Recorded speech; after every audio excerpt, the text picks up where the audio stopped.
And it's a good afternoon to the Sportsfan radio viewers. You'll see that I'm by myself today. The Gelding's away on holidays, lucky for him. Just a couple of observations about last week's racing. The track, when we recorded the show on Friday afternoon, was a good 4.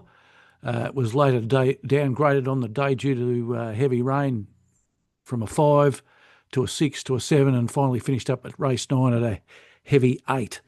So the Gelding and I often say that once the track gets to a heavy 8, we don't like placing bets because it becomes too tough to pick winners. So tomorrow's track at Sandown is rated a good 4 at the current stage. I'd suggest that you wait until tomorrow morning to see whether the rain that we're expecting overnight or in the morning affects the track at all. It may affect the selections, but we can only go on what we're told at the moment, and currently the track's a good 4. The rail's out 3 metres.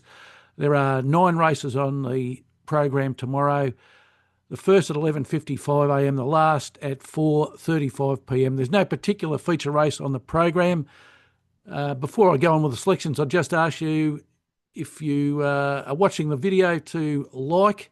Little button just down below us there with the thumbs up, just like it, and also subscribe to the program, because you'll be able to find out when our racing show's on, and you'll also be notified when Paul Deligan and I are talking about rugby league. Anyway, let's get on with the selections. And the Gelding has sent me his selections from overseas. Amazing that he can get access to a computer, but he seems to have done that. So his selections for tomorrow's racing at Sandown are as follows. He likes in race 6, the Sportsbet race replays handicap, a benchmark 100 race over 1,800 metres. Number 1, Aaron Boy, coming out of barrier 7.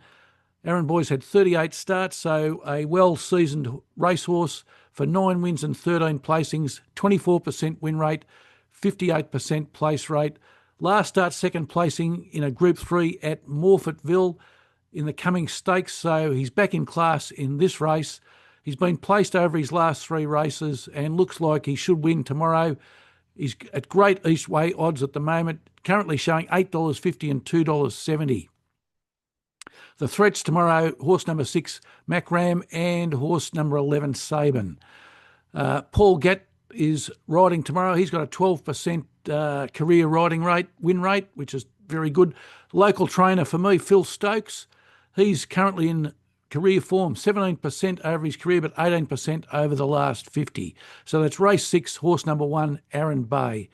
His second selection is in race 7, the Stowe Storage Solutions Handicap. It's a benchmark 84 over 1,600 metres. In this race, he likes horse number 15, Otago, coming out of barrier 1. A lightly raced horse, only the 5 starts for 2 wins and a placing, so a 40% win rate, a 60% place rate. Second up this spell after a second placing at Flemington in a benchmark 78 4 weeks ago. That was in the William Newton Handicap.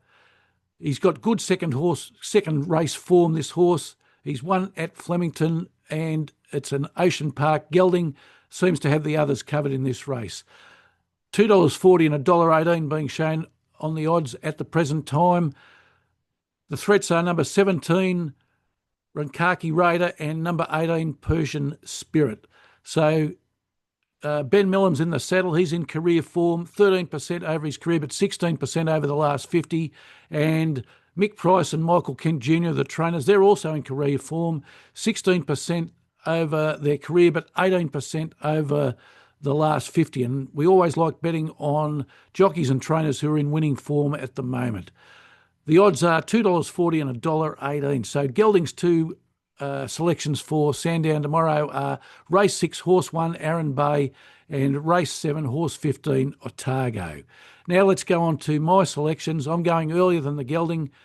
Starting off in race 2, the Lockald.au handicap, a benchmark 78 race over 1,000 metres. I like in this one, lose some, win more. I like that name for a racehorse. Certainly a name and bet, if nothing else. coming out of barrier 9, had the 8 starts for 4 wins and 2 seconds, so a 50% win rate, 75% place rate. They're both percentages I definitely like to look at when I'm selecting a horse. It won its last start at Flemington a month ago. It's won over the distance, and it's also 1 second up. It's second up tomorrow. It's in equal class and should be successful. The threats are number 4, Chinqui, and number 1 for Pseudo. You can get $2.90 and $1.35 at the moment. I'd suggest you jump on that. Jamie Mellum's in the saddle, a 17% career win rate, and Richard and Chantel Jolly out of Ballarat. They're the trainers. They're in currently career form, 15% over their career, but 18% over the last 50 rides. My second selection's in race 4, the Sportsbet More Places Handicap. It's an open 3-year-old race for over 1,600 metres. I like in this horse, race number 16. I like in this race, horse number 16, I should say, Taken, coming out of barrier 12. Currently had the 6 starts for 1 win and 5 placings, a 17% win rate, 100% place rate, so it's never been out of the money. I like that. Last start winner at Pakenham, carrying 59 kilos. It's dropped 6 kilograms tomorrow, starting at 53 kilos. Has previously placed third, went third up. It's got great sectionals in its last win, and I like to look at that. Good each way odds, $6 and $2.40. It might start a little bit longer tomorrow. The threats are number 7, Stirrup Cup, and number 10, Dark Simon. Jamie Mellum in the saddle. As I said, 17% career win rate, and also Mick Price and Michael Kent in great form over the last 50, 18% win rate. So my 2 selections for Sandown tomorrow, race 2, horse 3, Lose Some, Win More, and race 4, number 16, Taken. Now let's look at the Professor's Parlay.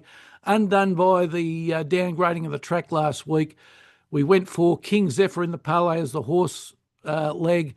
Jordan Childs told the stewards after the race that the horse failed to handle the track. It ran 11th, so clearly doesn't like heavy going.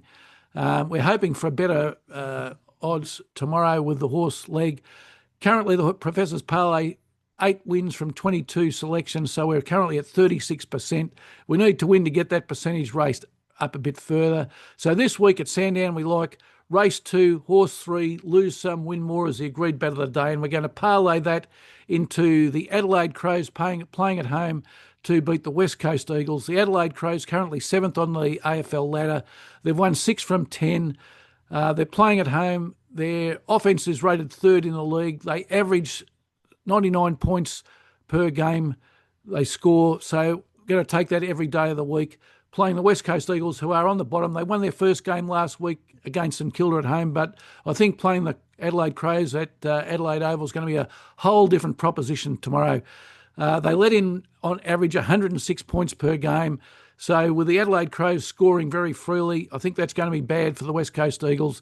Adelaide Crows currently showing $1.05 to win. The bookies don't like the West Coast Eagles.